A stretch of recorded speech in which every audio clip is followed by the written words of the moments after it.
હવે રજૂ કરીએ છીએ પ્રાસંગિક, જેનો વિષય છે પ્રસાર ભારતી સ્થાપના દિવસ. સંપાદન અને પઠન કલ્પના શાહ. દેશમાં આકાશવાણી અને દૂરદર્શનના પ્રસારણો ખૂણે ખૂણે સાંભળી અને નિહાળી શકવામાં મહત્વપૂર્ણ કાર્ય કરનાર પ્રચાર પ્રસાર માધ્યમ પ્રસાર ભારતીના આજે 27મા સ્થાપના દિનની ઉજવણી કરવામાં આવી રહી છે. બરાબર 27 વર્ષ પહેલા 23મી નવેમ્બર 1997ના દિવસે આ અંગેનું જાહેરનામું બહાર પાડીને આકાશવાણી અને દૂરદર્શનની સેવાઓને પ્રસાર ભારતી બોર્ડ હેઠળ સમાવવામાં આવી હતી. તેથી આ દિવસને પ્રસાર ભારતી દિન તરીકે મનાવવામાં આવે છે. પ્રસાર ભારતી કોર્પોરેશનનો મુખ્ય ઉદ્દેશ્ય લોકોને શિક્ષણ અને મનોરંજન માટે દૂરદર્શન અને આકાશવાણીને સ્વાયત્તતા પ્રદાન કરવાનો છે. સમગ્ર વિશ્વમાં સૌથી મોટા પ્રસારણ માધ્યમ તરીકે આકાશવાણીનું નામ મોખરાના સ્થાને છે.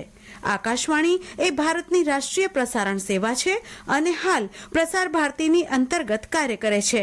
આકાશવાણીની શરૂઆત ઓલ ઇન્ડિયા રેડિયોના નામે 1936માં થઈ હતી અને 1959ની સાલથી આકાશવાણીના નામથી ઓળખાય છે. આકાશવાણી દ્વારા દેશમાં 92% ભૌગોલિક વિસ્તારને આવરી લેવામાં આવ્યો છે. હાલમાં આકાશવાણીના 420 જેટલા સ્ટેશન્સ કાર્યરત છે, જે દેશની 23 જેટલી ભાષાઓ અને 179 જેટલી લોક બોલીઓમાં વિવિધ કાર્યક્રમોનું પ્રસારણ કરે છે. શોર્ટવેવ, FM તથા સેટેલાઇટ DTH સેવા દ્વારા દેશ અને દુનિયાના 100થી વધુ દેશોમાં પ્રસારણ થઈ રહ્યું છે. આકાશવાણીના પ્રગતિનો ઇતિહાસ પણ એટલો જ રસપ્રદ છે. જેના પર એક નજર કરીએ તો 1895માં ઇટલીના યુવા વૈજ્ઞાનિક ગુગ્લિનો માર્કોની દ્વારા ધ્વનિના મોજાને ટ્રાન્સમિટ કરવાની તથા રેડિયો રિસીવર દ્વારા તેને ઝીલવાની શોધ થઈ ગયા બાદ આખરે 1915માં સેન્ટ પીટર્સબર્ગમાં પ્રથમ નિયમિત પ્રસારણ કેન્દ્રનો આરંભ થયો. ભારતમાં પ્રથમ પ્રસારણ પ્રયોગાત્મક ધોરણે મુંબઈથી શરૂ થયું. સંગીત સભાના પ્રસારણ સાથે 23મી જુલાઈ 1927માં ઇન્ડિયન બ્રોડકાસ્ટિંગ કંપની લિમિટેડ દ્વારા મુંબઈમાં પ્રસારણ શરૂ થયું. 1930માં કંપનીએ નાદારી નોંધાવતા પ્રસારણમાં વિક્ષેપ પડ્યો. સરકારે આ કંપની પોતા હસ્તક લઈ નામ આપ્યું the Indian state broadcasting company અને બીબીસીના અધિકારી લિયોનેલ ફિલ્ડોનને તેનું સંચાલન કરવાની જવાબદારી સુપ્રત કરવામાં આવી. ઓલ ઇન્ડિયા રેડિયોના પર્યાયવાચી નામ તરીકે આકાશવાણી શબ્દનો સ્વીકાર થયો, જે આજે યથાવત છે.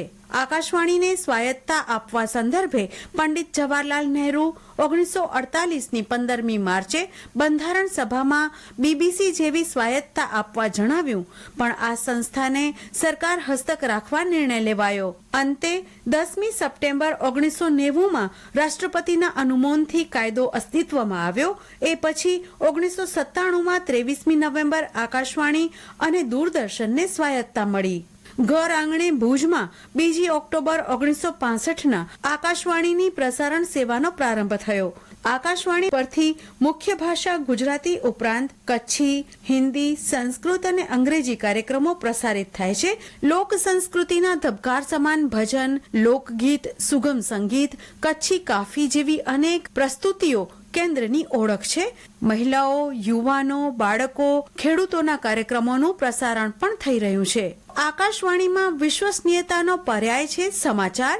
ભુજ કેન્દ્રમાં 1965થી કાર્યરત સમાચાર વિભાગ દ્વારા હાલે સવારે 6:45 પ્રાસંગિક, 6:50 સમાચાર પ્રસારિત થાય છે, તો સાંજે 6:25 સ્થાનિક સમાચાર પ્રસારિત થાય છે, જ્યારે દર સોમવારે રાત્રે 9:16 સમાચાર દર્પણ પ્રસારિત થાય છે. આ આખી પ્રસારણ યાત્રામાં સૌથી મોટો અમૂલ્ય ફાળો શ્રોતાઓનો છે. દેશની જનતાને સત્ય, નિષ્પક્ષ, તટસ્થ અને ગુણવત્તાસભર સમાજને સુખાકારી સમાચારો અને કાર્યક્રમો આપી ખરા અર્થમાં બહુજન હિતાય અને બહુજન સુખાયના સિદ્ધાંતને પ્રસાર ભારતી આકાશવાણી સાર્થક કરી રહ્યું છે. હમણાં જ આપ પ્રાસંગિક સાંભળી રહ્યા હતા, જેનો વિષય હતો પ્રસાર ભારતી સ્થાપના દિવસ. સંપાદન અને પઠન કલ્પના શાહ. પ્રસારણ આકાશવાણીના ભુજ કેન્દ્ર પરથી કરવામાં આવ્યું.